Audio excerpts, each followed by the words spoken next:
Welcome back. Texas Land Commissioner George P. Bush famously split ranks with his father, former Florida Governor Jeb Bush, on whether or not to support Donald Trump's candidacy. The younger Bush told a gathering of Texan Republicans, quote, "For Team Bush, it's a better pill to swallow. But you know what? You get up and you help the man that won." My next guest says that win or lose, that attitude bodes well for the political future of Jeb Bush's oldest son.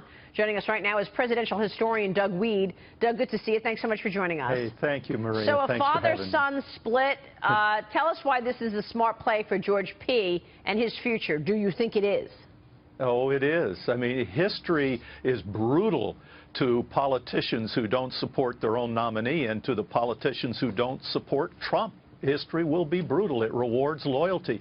And the Bushes know this very well. George H.W. Bush was not only famously loyal to Ronald Reagan, he was loyal to Richard Nixon. People forget during Watergate, it was George H.W. Bush who turned out the lights. He was the chairman of the Republican National Committee and stayed loyal.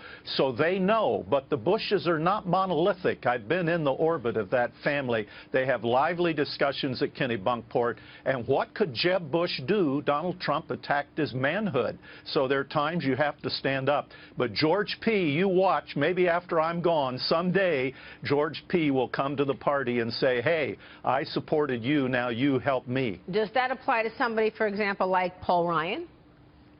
It applies to everybody. It's a very tough rule. There are exceptions. Because it took Paul Ryan so long to endorse. That's what I'm saying. Yes, it did. If politics were a stock market, I'd be investing in Newt Gingrich and Rudolph Giuliani and Chris Christie and George P. Bush. It's just very clear. In 1964, in the Cow Palace, Barry Goldwater was going to go down to defeat. Bill Scranton, the governor of Pennsylvania, led the Never Goldwater group, and Rockefeller was booed. You remember at that convention. But there were two people who on the sidelines, one a moderate, very wise man who supported Goldwater from top to bottom, the Republican ticket. 4 years later, he became president of the United States. That was Richard Nixon. And there was another man watching who was a political wannabe who hadn't even won a race for dog catcher. He was watching, and in the last minute when Goldwater was going down to flames, he jumped in the burning building and said, hey, this man's right. 24 years later, Ronald Reagan was elected president of the United States. So history rewards loyalty. Doug, you said something pretty interesting earlier. You said that actually history is brutal to those who don't support it. So what does this mean for Ted Cruz going forward? I think it's going to be tough for Ted Cruz. You know, the War of the Wives was not entirely accurate. I'm not personally involved in this in any way or favor one or the other. But the fact is that the first shot was fired by the Ted Cruz team when one of their surrogates on a Neil Cavuto show attacked Donald Trump's wife. That was about a month before the tabloid story. So I think Cruz is in a little bit of trouble right now. I wouldn't buy his stock right now. Yeah, and for how long? I mean, assuming Hillary wins, she'd be a terrible president. We all know that. But for how long do you think people could keep blaming, you know, the people who didn't support him in the GOP? Do you think that'd be going on for all 4 years?